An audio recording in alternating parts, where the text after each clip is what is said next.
நமஸ்காரங்க. இன்று ஓம் ஜோதிடத்திலிருந்து ஜோஷியர் சரவணன் பேசுகிறேன். இன்று மிதுன ராசியை பற்றி பார்க்க போகிறோம். மிதுன ராசியை பொறுத்தவர்களே இவர்கள் வெற்றியை நோக்கி செல்லக்கூடியவர்கள். இவர்களுக்கு என்றுமே சுகமாக இருக்க வேண்டும், சந்தோஷமாக இருக்க வேண்டும் என்ற எண்ணங்கள் மேலோங்கும். நிறைய சுகபோகங்களை அனுபவிக்கக்கூடிய ராசி இந்த மிதுன ராசி. சுக சௌக்கியமாக இருக்க வேண்டும் என்பது இவர்களுக்கு ஆசையாக காணப்படுகிறது. இந்த மிதுன ராசிக்காரர்களுக்கு மனதில் இருப்பது அதிகமான உடைகளை வாங்கி அணிய வேண்டும், அணிகலன்களை வாங்கி அணிய வேண்டும் என்பது இவர்களுக்கு எண்ணமாக இருக்கும். அந்த மிதுன ராசிக்காரர்கள் தான் நிறைய புது ட்ரெஸ்ஸஸ்க்கெலாம் வாங்கக்கூடிய அமைப்பு அவர்களுக்கு இனிதே காணப்படுகிறது. அவர்களுக்கு இணையாக அவர்கள் குழந்தைகளும் செலவு செய்யக்கூடியவர்களாக இந்த ட்ரெஸ்ஸஸ் மேலே நிறைய ஆசை கொண்டவர்களாக அவர்கள் குழந்தைகள் எல்லாம் திகழ்கிறார்கள். இவர்கள் தாயின் அருகாமையிலே இவர்களுக்கு வீடு அமைகிறது. உணவுகளை நல்ல டேஸ்டாக சாப்பிடக்கூடிய அமைப்பு இந்த மிதுன ராசிக்கு அமைப்பு பெற்றுள்ளது. இந்த ராசிக்காரர்களுக்கு ஏழே பாதகமாக அமைவதால் அநேகமாக சில சமயம் சந்தோஷமாகவும் சில சமயம் கலத்திரத்து மீது மாற்று கருத்து உள்ளது. இவர்கள் சுய தொழில் செய்வது தனியாக செய்வது நல்லது.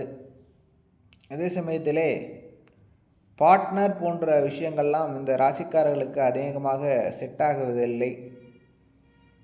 சொந்த தொழில் செய்யும்போது சுயமாக செய்யும்போது இவர்களுக்கு நல்ல லாபத்தை தரும்.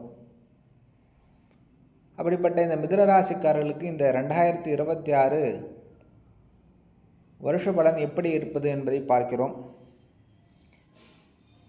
அவர்களுக்கு இந்த இனம் புரியாத விஷயங்களிலே கடந்த ஆண்டு கருத்து வேறுபாடுகள்லாம் ஏற்பட்டிருக்கும். இப்போது அதெல்லாம் தெளிவாகி நல்ல முன்னேற்றத்தை அடையக்கூடிய காலமாக இப்போது விளங்குகிறது. இவர்களுக்கு சுப கடன்கள் வாங்கக்கூடிய சூழ்நிலை இப்போது ஏற்படுகிறது. சுப விஷயத்திற்காக கடன்களை வாங்கி அதற்கு ஏற்றாற்போல் சுப காரியங்கள்லாம் இப்போது நடக்கப் போகிறது. இந்த வருடத்திலே அணிகள் மீது கொன்று பற்றுகள்லாம் குறையும். அதற்கான வாங்குவதற்கு அமைப்பு இந்த வருஷம் சரியாக இல்லை. அவர்களுக்கு அநேக மிதுன ராசிக்காரர்களுக்கு சொந்த தொழில் செய்ய வேண்டும் என்ற ஆசை மேலோங்கும். அதற்கான ஏற்பாடுகளை சென்ற ஆண்டு முதலே செய்து கொண்டிருப்பார்கள். அவர்களுக்கு முழுமையாக சொந்தமாக ஒரு தொழிலை நடத்த வேண்டும் என்பது ஒரு விஷயமாக இப்போது சென்று கொண்டிருக்கிறது. அதற்கான ஏற்பாடுகள் சொந்த தொழில் செய்ய வேண்டும் என்பது அவர்களுக்கு அநேக பேர்களுக்கு காணக்கூடிய அமைப்பாக இப்போது மிதுன ராசிக்கு தோன்றுகின்றது. அதை பொறுத்தவரையிலே தினமும் வாங்கி வியாபாரம் செய்யக்கூடிய அமைப்புகள்லாம் மிதுன ராசிக்கு இப்போது உகந்ததாக உள்ளது. அதே மிதுன ராசிக்காரர்களுக்கு தற்சமயம் முடி சார்ந்த பிரச்சனைகள், முடி உதிர்தல், அதோட கான்செப்டில் நிறைய கோளாறுகள்லாம் இப்போது ஏற்படும். அப்போது ஏர் கேர் ரொட்டீன் அந்த மாதிரி சொல்லக்கூடிய அமைப்புகள்லாம் அவர்கள் கவனமாக பார்த்து கொள்ள வேண்டும். இக்காலகட்டத்திலே தம் குழந்தைகள் நம் சொல்வதை கேட்பதில்லை என்ற எண்ணங்கள்லாம் மேலோங்கும். காரணம், அவர்களுக்கு எல்லா விஷயமும் எங்களுக்கு தெரியும், நீங்கள் ஒன்றும் சொல்ல தேவையில்லை, நாங்களே அறிவாளியாக தான் இருக்கிறோம் என்று நம்ம கூட வாதாடக்கூடிய அமைப்புக்கு இந்த பசங்கள் இந்த காலகட்டத்திலே திகழ்வார்கள். அதனால் இப்போது பெரிதாக அந்த குழந்தைகளை பற்றி நம் கவலைப்பட தேவையில்லை. இருந்தாலும் நாம் சொல்வதை அவர்கள் கேட்க மாட்டார்கள் என்பதுதான் தற்சமயம் இந்த ராசிக்காரர்களுக்கு நடைபெற்று கொண்டக்கூடிய அமைப்பாக திகழ்கிறது. நோய் தன்மையை பொறுத்தவரையிலே இவர்களுக்கு இப்பொழுது இரத்தம் சார்ந்த விஷயங்களில் ஆரோக்கியமாக இருக்க வேண்டும். இரத்த புஷ்டிக்கான உணவுகளை இப்போது எடுத்துக்கொள்வது உன்னதமான காலமாக திகழ்கிறது. இப்போ இரத்தம் குறைவதற்கான காரணங்கள் இப்போது சென்று கொண்டிருப்பதால் இரத்த உணவு இரத்தம் சார்ந்த பிரச்சனை வராமல் இருப்பதற்கு முன்னேற்பாடுகள் செய்து கொண்டு அதற்கு உண்டான உணவுகளை எடுத்துக்கொள்வது, இரத்தம் சார்ந்த வியாதிகள் இவருக்கு வராமல் இந்த வருஷம் இருக்கும்.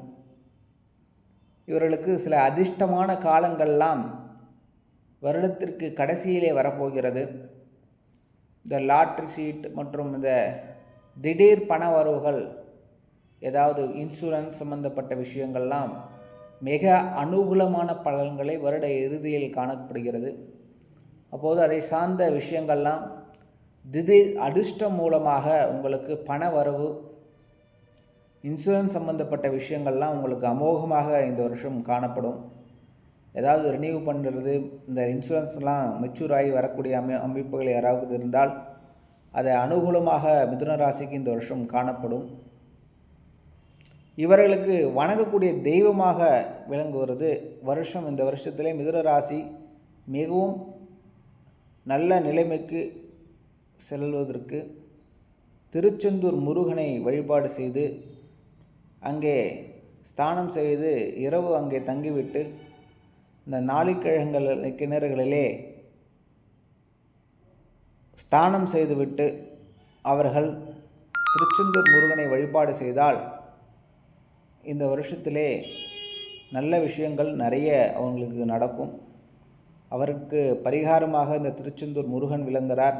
டெய்லியுமே எழுந்து அவரை வழிபாடு பண்ணுவது மூலமாகவும், அந்த திருச்செந்தூர் முருகனை நினைத்து அவர் சம்பந்தப்பட்ட பாடல்களை பாடுவதன் மூலமாகவும், தினமும் திருச்செந்தூர் முருகனை நினைத்து தீபம் ஏற்றுவதன் மூலமாக இவர் வாழ்க்கையிலே நல்ல அமைப்பு கிட்டும், நல்லதே நடக்கும்.